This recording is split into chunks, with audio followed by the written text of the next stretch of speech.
Sejumlah bangunan gedung BUMDes di Morotai kini dibiarkan terbengkalai. Bidang sumber daya air akan bersinergi dengan pemerintah pusat untuk pembangunan saluran irigasi di tahun 2025.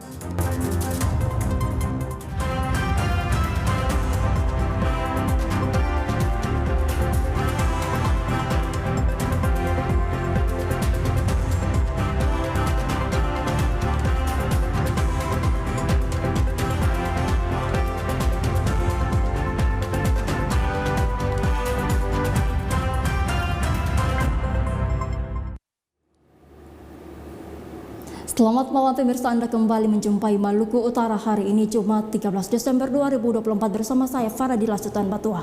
Dan pemirsa, selanjutnya dua berita utama. Maluku Utara hari ini akan menghadirkan sejumlah informasi menarik lainnya yang dapat Anda saksikan. Disiarkan langsung dari Bumi Maluku Kiaraha. Berikut Maluku Utara hari ini selengkapnya.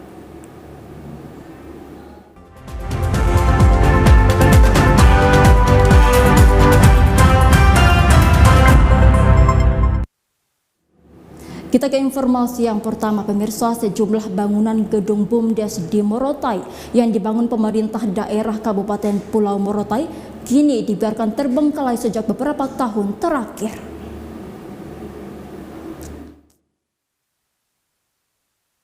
Berdasarkan pantauan TVRI, sejumlah gedung badan usaha milik desa yang terdapat di beberapa desa belum difungsikan sama sekali hingga sampai pada akhir tahun 2024 ini. Bahkan sebagian kondisi fisik gedung BUMDes telah mengalami kerusakan yang terbilang serius. Beberapa bangunan BUMDes yang terdapat di sejumlah desa, diantaranya BUMDes Desa Waringin, BUMDes Desa Juanga, BUMDes Desa Korago, BUMDes Desa Lusuo, dan di beberapa desa lainnya yang tersebar di 6 kecamatan sampai saat ini belum difungsikan, bahkan tidak terdapat aktivitas pengelola sama sekali. Menurut informasi yang dihimpun TVRI, terdapat sejumlah alasan dari berbagai pihak, di antaranya pemerintah desa dan pengelola BUMDes, bahwa ada beberapa masalah yang menjadi faktor mandeknya BUMDes dan juga sebagian belum difungsikan sama sekali, yaitu disebabkan karena pertama masalah administrasi dan dokumen yang belum dilengkapi oleh pengurus BUMDes. Yang kedua, penganggarannya belum dimusyawarahkan dan dialokasikan oleh pemerintah desa bersama pengurus dan pihak-pihak terkait. Yang ketiga, daya beli masyarakat yang sangat lemah dan minim. Pengurus dalam mengelola usaha BUMDes masih terbilang minim, sehingga menjadi kendala mandeknya kelangsungan usaha BUMDes sesuai bidang usaha yang sudah ditetapkan. Nah, berkaitan dengan BUMDes ini saya ingin menyampaikan beberapa hal tentang BUMDes di Kabupaten Pulau Morotai. Untuk BUMDesnya sendiri, kita di Kabupaten Pulau Morotai ini sudah membentuk 41 BUMDes, dan dari 41 BUMDes kita untuk sampai dengan saat ini baru ada 36 BUMDes yang aktif. Kita kan ada 88 desa ya, jadi belum semua desa terbentuk BUMDes. Dan dari 36 yang aktif ini masih tadi jumlahnya 41, 36 yang aktif dan 5 yang masih dinonaktifkan sementara. Ini mungkin karena ada hal-hal yang masih perlu untuk diperbaiki di internal BUMDes, faktor pelaporan BUMDes, kemudian aktivitas BUMDes yang masih mandek-mandek, sehingga butuh keseriusan dari pengurus BUMDes untuk melakukan hal-hal untuk meningkatkan kinerja dari BUMDes sendiri. Menurut Kepala Dinas DPMD Ida Arsyad saat diwawancarai TVRI, ada 31 jumlah keseluruhan bangunan gedung BUMDes di Kabupaten Pulau Morotai yang dibangun pemerintah daerah sejak tahun 2019 hingga 2020. Dan ada 10 BUMDes yang tidak memiliki bangunan gedung tetapi berjalan. Jadi total keseluruhan 41 BUMDes. Dari 41 BUMDes, 7 BUMDes yang belum difungsikan sama sekali. Selain itu, menurutnya sudah pernah diaktifkan walaupun saat ini mandek dan belum operasional, namun beberapa waktu lalu sudah pernah diaktifkan. Di samping itu, pihaknya selaku Kepala Dinas PMD Morotai akan terus berupaya ke depan untuk terus giat melakukan pendampingan dan pembinaan kepada setiap pengurus BUMDes agar mendorong perkembangan dan kemajuan badan usaha milik desa, sehingga ada yang bergerak di berbagai macam bidang usaha. Dari Kabupaten Pulau Morotai, kontributor Lasurdin El Madilis melaporkan. Pemirsa, dalam rangka mewujudkan program ketahanan pangan, Dinas PUPR Provinsi Maluku Utara melalui bidang sumber daya air akan bersinergi dengan pemerintah pusat untuk pembangunan saluran irigasi di tahun 2025.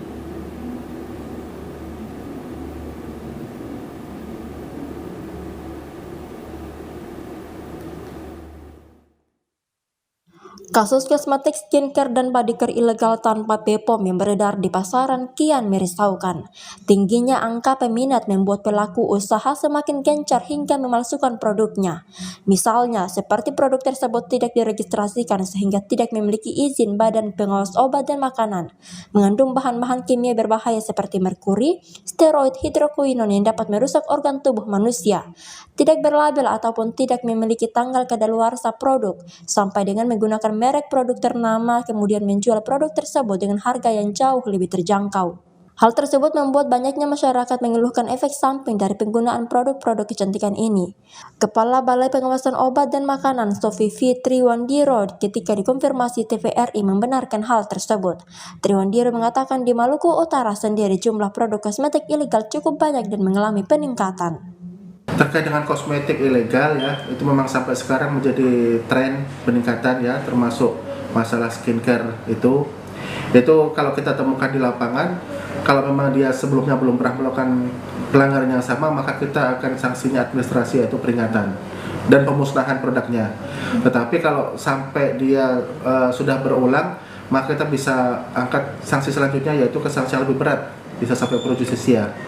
Untuk di Maluku Utara sendiri peredaran itu juga lumayan ada beberapa kita temukan, termasuk sanksi pro justisia juga kita lakukan ke beberapa penjual kosmetik sudah pernah ada. Triwandiro juga menambahkan jika ditemukan pelanggaran bagi pelaku usaha yang sebelumnya belum pernah melakukan pelanggaran akan dikenai sanksi ringan berupa teguran dan produknya dimusnahkan. Sementara bagi pelaku usaha yang sudah berulang kali melakukan pelanggaran memalsukan produk kosmetik, skincare, dan body care akan dikenai sanksi berat. Faradila Sultan Batua, Henry Nanlohi, General Halu melaporkan untuk Maluku Utara hari ini. Ya, pemirsa, kami memohon maaf terkait dengan informasi yang tadi. Dan selanjutnya pemirsa, dalam rangka mewujudkan program ketahanan pangan, Dinas PUPR Provinsi Maluku Utara melalui bidang sumber daya air akan bersinergi dengan pemerintah pusat untuk pembangunan saluran irigasi di tahun 2025.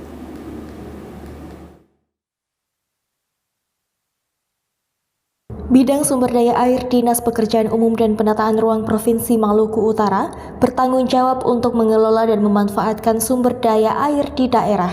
Salah satu infrastruktur sumber daya air yang utama di Maluku Utara adalah saluran irigasi. Pembangunan saluran irigasi sangat penting dan strategis untuk meningkatkan hasil produksi petani di Maluku Utara dan mendukung program ketahanan pangan. Kepala Bidang Sumber Daya Air Dinas PUPR Provinsi Maluku Utara, Syaiful Amin mengatakan pihaknya akan menyesuaikan program kerjanya dengan kebijakan pemerintah pusat terkait ketahanan pangan untuk memiliki swasembada beras. Untuk itu, Dinas PUPR akan menyediakan beberapa lahan potensial meskipun untuk saat ini Maluku Utara bukanlah wilayah ketahanan pangan. Dalam pelaksanaannya di tahun 2025, Dinas PUPR juga akan bersinergi dengan pemerintah pusat untuk pembangunan saluran irigasi. Kami berharap di tahun 2005 yang sudah dianggarkan oleh DAG itu nanti kita akan menyesuaikan dengan perintah presiden yang baru ini, ketahanan pangan ya, untuk menuju swasembada beras. Makanya kami Maluku Utara juga akan menyediakan beberapa lahan ya yang sampai saat ini yang punya potensial tapi belum difungsional. Makanya kami akan bersinergi dengan pemerintah pusat, khususnya di bidang sumber air, yang mana salah satu topoksi adalah irigasi. Nah, walaupun Maluku Utara ini tidak ditetapkan sebagai daerah ketahanan pangan, tapi beberapa lahan kami tersedia untuk mensukseskan program dari Presiden terpilih. Ketersediaan lahan yang luas di Maluku Utara berpotensi untuk memberikan sumbangsih terhadap peningkatan produksi pangan. Namun, masih diperlukan adanya infrastruktur seperti saluran irigasi yang memadai. Di tahun 2024, sebagian pekerjaan terkait pelaksanaan program-program sumber daya air masih tertangguhkan dan beberapa di antaranya juga terlambat diimplementasi. Oleh sebab itu, saluran irigasi seluas 34.000 hektar baru dapat difungsionalkan sekitar 15.000 hektar. Hal tersebut mempengaruhi capaian bidang sumber daya air di tahun ini yang hanya mencapai 34%. Sehingga terdapat catatan yang perlu diperbaiki oleh bidang sumber daya air. Syaiful Amin juga menambahkan terkait kendala-kendala yang dihadapi akan tetap disikapi sesuai regulasi yang ada untuk menyelesaikan proyek saluran irigasi di tahun 2025. Tim Liputan TVRI Maluku Utara melaporkan. Pemirsa, informasi lainnya akan kami hadirkan sesaat lagi usai jeda berikut ini.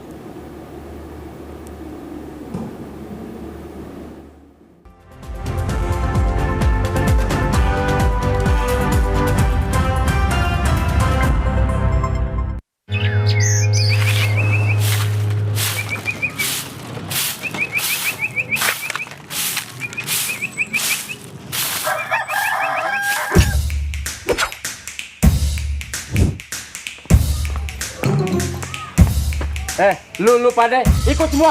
Iya, Bang. Siap.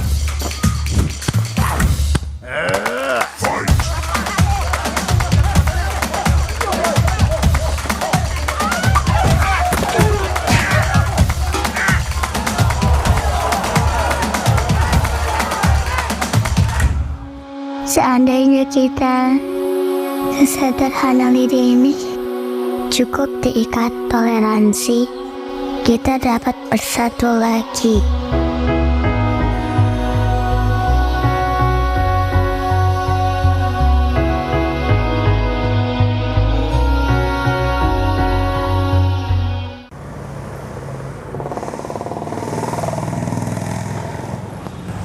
Bro, kenapa motor ini? Apa? Kenapa, Bro? Nggak motor kenapa? Ini DP busi kotor. Kalau bukan DP aki, tidak bisa menyala, Bro. Pantas sih. Dari mana ini, Bro? Dari kantor ini habis lembur, banyak pekerjaan. Tinggal di mana, Bro? Situ jalan trans, Kilongan. Oh, dekat rumah sakit? Ya, dekat rumah sakit. Ya, tahu. Bro, makasih banyak ini, soba bantu badorong ini, Bro. Bro juga, apa-apa. Soal gitu tuh orang harus baku bantu. Toh? Siap. Thank you, Bro, thank you. Yoi.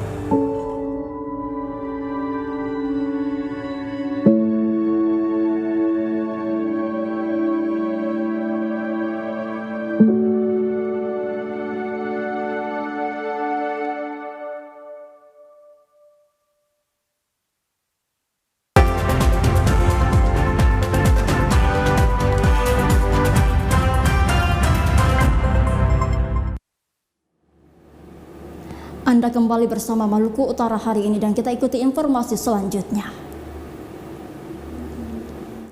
Pemirsa, mencuci tangan yang benar merupakan cara paling efektif untuk menghilangkan kuman dan bakteri penyebab penyakit. Mencuci tangan akan lebih mudah dilakukan jika kita mengetahui manfaat menjaga kebersihan tangan sebanyak mungkin dan juga menjaga kebersihan lingkungan dengan baik. Apa saja manfaat saat kita membiasakan mencuci tangan? Berikut liputannya untuk Anda.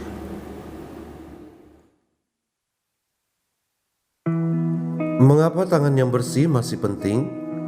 Mencuci tangan merupakan salah satu anjuran positif untuk memberikan pemahaman kepada kita semua yang hidup bermasyarakat mengenai pentingnya mencuci tangan menggunakan sabun, baik sebelum maupun sesudah melakukan aktivitas.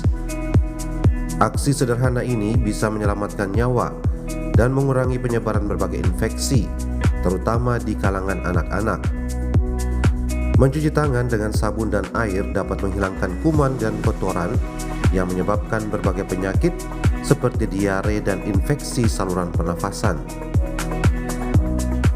Organisasi Kesehatan Dunia, WHO dan UNICEF berperan aktif dalam mempromosikan kebiasaan ini, khususnya di negara-negara berkembang. Adapun manfaat dari mencuci tangan antara lain, 1. Menghilangkan bakteri. Bakteri telah ada dan berkembang di bumi selama miliaran tahun. Mikroba bersel 1 ini ulung dalam bertahan hidup di tangan dan berbagai benda. Perlu diketahui bahwa bakteri mampu tumbuh subur di tangan selama berhari-hari dan mencari perlindungan di kuku dan kutikula. Bakteri dapat berkembang biak pada benda yang sering disentuh banyak orang, misalnya uang kertas yang dapat bertahan selama 2 minggu penuh. Tetapi mencuci tangan secara teratur dapat membuat Anda terlindungi. Oleh karena itu, biasakan untuk mencuci tangan dengan benar agar bakteri mati dan menghilangkan virus seperti virus corona. Manfaat cuci tangan pakai sabun akan sangat membantu Anda dalam mengurangi penularan berbagai penyakit. Sebaliknya, jika mencuci tangan tidak benar, dapat menyebabkan hampir semua penyakit yang dipicu oleh makanan. Hal ini tidak hanya terjadi di tempat umum. Meskipun di rumah sendiri, Anda juga perlu waspada terhadap kebersihan dengan mencuci tangan sebelum dan sesudah menyiapkan serta menyajikan makanan. Manfaat lainnya yaitu mencegah infeksi. Hampir setiap orang mungkin tidak menyadari sering menyentuh mata, hidung, dan mulut hingga 4 kali dalam 1 jam. Kendatipun sepertinya sepele, kebiasaan ini berisiko tinggi bagi bakteri untuk memasuki tubuh dan menyebabkan infeksi. Mencuci tangan secara menyeluruh dapat mengurangi kemungkinan mikroba jahat akan bersarang di dekat wajah. Dengan begitu, dapat membantu mencegah penyakit seperti infeksi. Manfaat yang keempat adalah menjaga kesehatan anak-anak. Mengajari anak-anak bagaimana cara mencuci tangan dengan benar dapat mengurangi penyebaran penyakit di sekolah dan di rumah. Tangan anak mudah bersentuhan dengan ratusan permukaan dan benda yang berada setiap harinya. Untuk mendapatkan manfaat cuci tangan pakai sabun secara maksimal, orang tua, guru, atau pengasuh harus memastikan anak menjaga tangan tetap bersih dan bebas kuman setiap beraktivitas. Manfaat kelima yaitu menekan peningkatan resistensi antibiotik. Manfaat cuci tangan yang benar dapat mencegah penyakit yang berhubungan dengan perut dan pernafasan hingga lebih dari 30%.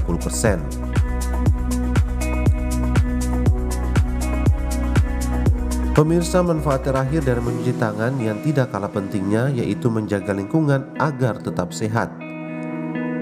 Setiap kita pasti hidup di tengah masyarakat. Tentunya pasti mengetahui betapa mudahnya penyakit menular di lingkungan di mana kita berada. Begitu seseorang sakit, maka ada kemungkinan tidak lama kemudian semua orang akan tertular. Mencuci tangan yang benar saat dapat dilakukan oleh masing-masing kita akan berpengaruh kepada lingkungan.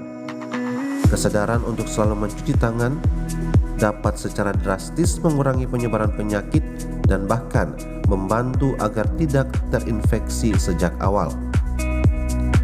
Mari kita tingkatkan kesadaran dan praktik mencuci tangan untuk menjaga kesehatan diri dan orang-orang di sekitar Anda. Henry Nanlohi, Edwin Opir, TVRI Maluku Utara melaporkan.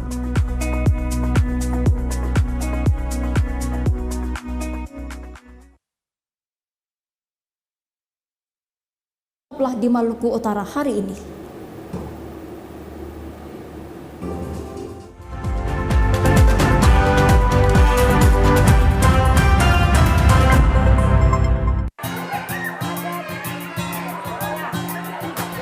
Oke, anak-anakku sekalian, kamu lihat di halaman sini, di halaman sekolah ini sudah bersih atau belum? Belum.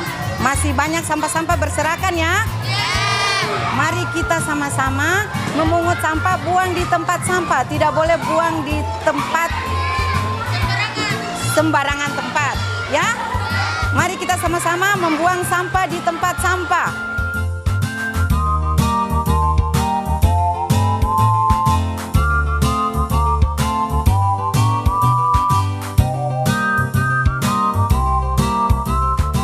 Mari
Terima kasih Anda masih bersama kami dan pemirsa, berikut ini kami mengajak Anda untuk menyaksikan informasi Klik Sulampa, Sulawesi, Maluku, dan Papua.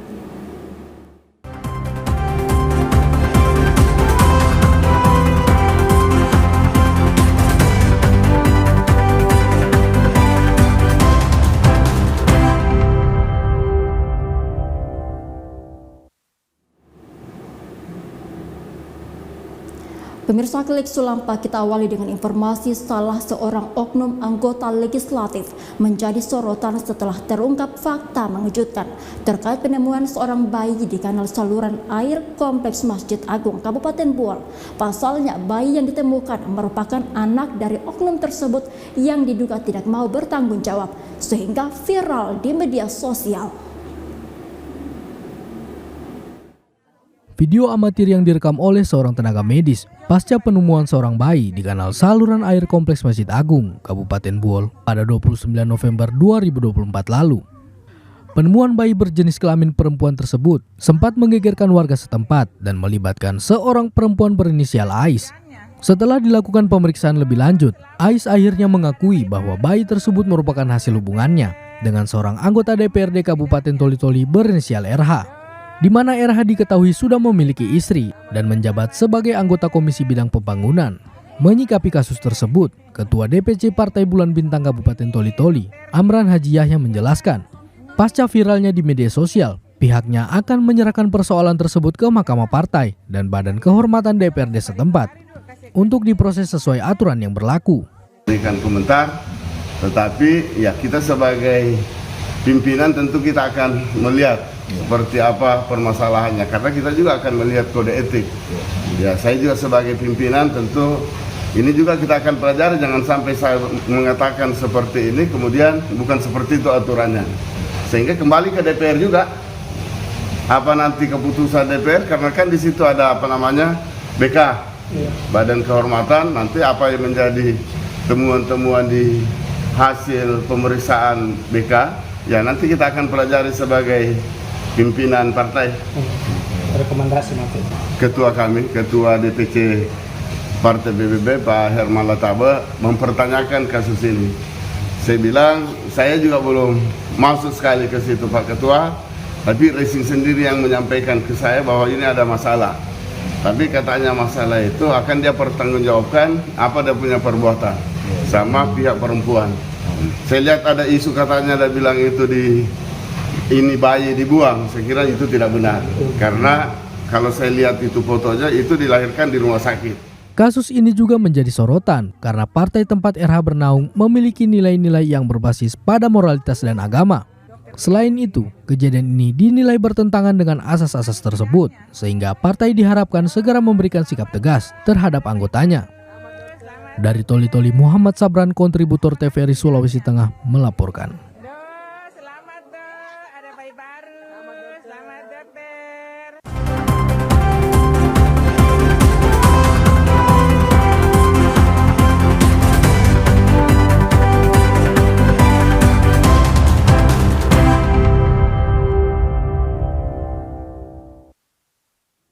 Pemirsa, berikut ini kami mengajak Anda untuk mengikuti informasi perakiraan cuaca yang akan berlaku besok, Sabtu 14 Desember 2024 di wilayah Maluku Utara.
Pemirsa, informasi tadi sekaligus menutup perjumpaan kita dalam Maluku Utara hari ini. Terima kasih atas kebersamaan Anda dan selanjutnya kami mengajak Anda untuk menyaksikan program Mengerti Negeri. Saya Faradila Sutamatuah, mewakili kru yang bertugas pamit undur diri. Selamat menyaksikan dan sampai jumpa.